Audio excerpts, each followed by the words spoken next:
یسوع کے خلاف ساز باز اس کلام کو سنیں اور برکت کو حاصل کریں۔ ویڈیو کو لائک کریں، شیئر کریں تاکہ دوسرے بھی اس کلام کو سن کر برکت کو حاصل کریں۔ یسوع کے خلاف ساز باز بائبل مقدس میں سے متی کی انجیل اس کا 26واں باب اور پہلی آیت سے۔ اور جب یسوع یہ باتیں ختم کر چکا تو ایسا ہوا کہ اس نے اپنے شاگردوں سے کہا، تم جانتے ہو کہ 2 دن کے بعد عید فصح ہوگی اور ابن آدم مصلوب ہونے کو پکڑوایا جائے گا۔ اس وقت سردار کاہن اور قوم کے بزرگ قیافہ نام سردار کاہن کے دیوان خانہ میں جمع ہوئے اور مشورہ کیا کہ یسوع کو فریب سے پکڑ کر قتل کریں، مگر کہتے تھے کہ عید میں نہیں، ایسا نہ ہو کہ لوگوں میں بلوا ہو جائے۔ بیت عنیہ میں یسوع پر عطر ڈالا جاتا ہے، اور جب یسوع بیت عنیہ میں شمعون کوڑی کے گھر میں تھا تو ایک عورت سنگ مرمر کے عطردان میں قیمتی عطر لے کر اس کے پاس آئی، اور جب وہ کھانا کھانے بیٹھا تو اس کے سر پر ڈالا۔ شاگرد یہ دیکھ کر خفا ہوئے اور کہنے لگے کہ یہ کس لیے ضائع کیا گیا، یہ تو بڑے داموں کو بک کر غریبوں کو دیا جا سکتا تھا۔ یسوع نے یہ جان کر ان سے کہا کہ اس عورت کو کیوں دکھ کرتے ہو، اس نے تو میرے ساتھ بھلائی کی ہے، کیونکہ غریب غربا تو ہمیشہ تمہارے پاس ہیں، لیکن میں تمہارے پاس ہمیشہ نہ رہوں گا۔ اس نے تو میرے دفن کی تیاری کے لیے یہ عطر میرے بدن پر ڈالا۔ میں تم سے سچ کہتا ہوں کہ تمام دنیا میں جہاں کہیں اس خوشخبری کی منادی کی جائے گی، یہ بھی جو اس نے کیا اس کی یادگاری میں کہا جائے گا۔ یہودا یسوع کو دھوکے سے پکڑوانے پر اتفاق کرتا ہے۔ اس وقت ان 12 میں سے ایک نے، جس کا نام یہودا اسکریوتی تھا، سردار کاہنوں کے پاس جا کر کہا کہ اگر میں اسے تمہارے حوالہ کر دوں تو مجھے کیا دو گے؟ انہوں نے اسے 30 روپے تول کر دے دیے، اور وہ اس وقت سے اس کے پکڑوانے کا موقع ڈھونڈنے لگا۔ یسوع اپنے شاگردوں کے ساتھ فصح کا کھانا کھاتا ہے، اور عید فطر کے پہلے دن شاگردوں نے یسوع کے پاس آ کر کہا، تو کہاں چاہتا ہے کہ ہم تیرے لیے فصح کھانے کی تیاری کریں؟ اس نے کہا، شہر میں فلاں شخص کے پاس جا کر اس سے کہنا، استاد فرماتا ہے میرا وقت نزدیک ہے، میں اپنے شاگردوں کے ساتھ تیرے ہاں عید فصح کروں گا۔ اور جیسا یسوع نے شاگردوں کو حکم دیا تھا انہوں نے ویسا ہی کیا اور فصح تیار کیا۔ جب شام ہوئی تو وہ 12 شاگردوں کے ساتھ کھانا کھانے بیٹھا تھا، اور جب وہ کھا رہے تھے تو اس نے کہا، میں تم سے سچ کہتا ہوں کہ تم میں سے ایک مجھے پکڑوائے گا۔ وہ بہت ہی دلگیر ہوئے اور ہر ایک اس سے کہنے لگا، اے خداوند، کیا میں ہوں؟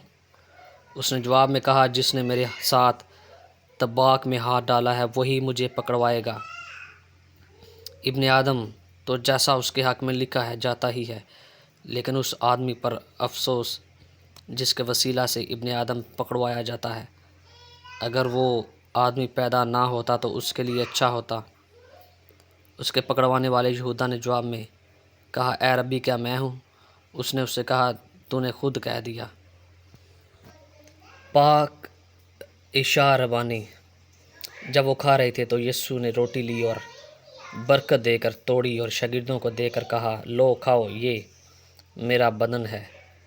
پھر پیالہ لے کر شکر کیا اور ان کو دے کر کہا، تم سب اس میں سے پیو، کیونکہ یہ میرا وہ عہد کا خون ہے جو بتھیروں کے لیے گناہوں کی معافی کے واسطے بہایا جاتا ہے۔ میں تم سے سچ کہتا ہوں کہ انگور کا یہ شیرہ کبھی نہ پیوں گا، اس دن تک کہ تمہارے ساتھ اپنے باپ کی بادشاہی میں نیا نہ پیوں۔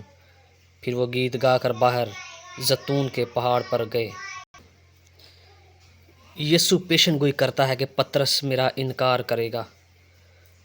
اس وقت یسوع نے ان سے کہا کہ تم سب اسی رات میری بابت ٹھوکر کھاؤ گے، کیونکہ لکھا ہے کہ میں چرواہے کو ماروں گا اور گلہ کی بھیڑیں پراگندہ ہو جائیں گی، لیکن میں اپنے جی اٹھنے کے بعد تم سے پہلے گلیل کو جاؤں گا۔ پطرس نے جواب میں اس سے کہا، گو، سب تیری بابا ٹھوکر کھائیں لیکن میں کبھی ٹھوکر نہ کھاؤں گا۔ یسوع نے اس سے کہا، میں تم سے سچ کہتا ہوں کہ اسی رات مرغ کے بانگ دینے سے پہلے تو 3 بار میرا انکار کرے گا۔ پطرس نے اس سے کہا، اگر تیرے ساتھ مجھے مرنا بھی پڑے تو بھی تیرا انکار ہرگز نہ کروں گا۔ اور سب شاگردوں نے بھی اسی طرح کہا۔ یسوع گتسمنی باغ میں دعا مانگتا ہے۔ اس وقت یسوع نے ان کے ساتھ گتسمنی باغ نام ایک جگہ میں آیا اور اپنے شاگردوں سے کہا، یہی بیٹھے رہنا جب تک میں وہاں جا کر دعا کروں۔ پطرس اور زبدی کے دونوں بیٹوں کو ساتھ لے کر غمگین اور بے قرار ہونے لگا۔ اس وقت اس نے ان سے کہا، میری جان نہایت غمگین ہے، یہاں تک کہ مرنے کی نوبت پہنچ گئی ہے۔ تم یہاں ٹھہرو اور میرے ساتھ جاگتے رہو۔ پھر ذرا آگے بڑھا اور منہ کے بل گر کر یوں دعا کی کہ اے میرے باپ، اگر ہو سکے تو یہ پیالہ مجھ سے ٹل جائے، تو بھی نہ جیسا میں چاہتا ہوں بلکہ جیسا تو چاہتا ہے ویسا ہی ہو۔ پھر شاگردوں کے پاس آ کر ان کو سوتے پایا اور پطرس سے کہا، کیا تم میرے ساتھ ایک گھڑی بھی نہ جاگ سکے؟ جاگو اور دعا کرو تاکہ آزمائش میں نہ پڑو۔ روح تو مستعد ہے مگر جسم کمزور ہے۔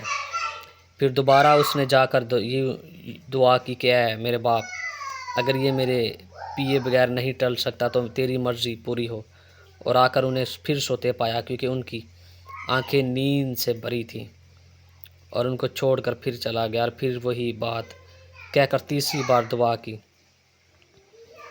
تب شاگرد کے پاس آ کر ان سے کہا کہ اب سوتے رہو اور آرام کرو، دیکھو وقت آ پہنچا ہے کہ ابن آدم گناہ گاروں کے حوالہ کیا جاتا ہے۔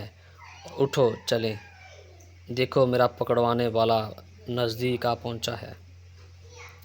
یہ ہے جی کلام مقدس، بائبل مقدس میں سے خداوند کا زندہ بخش کلام۔ ہم نے متی کی انجیل اس کا 26واں باب پڑھا، یسوع کے خلاف ساز باز کہ اس کے خلاف یہ حوالہ آپ مرکز کی انجیل میں بھی دیکھ سکتے ہیں، لوکا کی انجیل میں بھی، یوحنا کی انجیل میں بھی، کہ کیسے خداوند یسوع مسیح جو دنیا کا نجات دہندہ ہے اس کے خلاف ساز باز، اور اس کے بعد پھر ابن آدم مصلوب ہونے کو پکڑوایا جائے گا، یہ خداوند یسوع مسیح نے اپنے شاگردوں سے کہا۔ یہ ہے جی خداوند کا زندہ بخش کلام۔ اس کلام کو سنیں اور برکت کو حاصل کریں، شیئر کریں، فالو اینڈ لائک سبسکرائب کریں تاکہ ہر نئی آنے والی ویڈیو آپ تک پہنچے۔ کلام کی دوسروں تک شیئر کریں تاکہ دوسرے بھی برکت کو حاصل کریں۔ God bless you.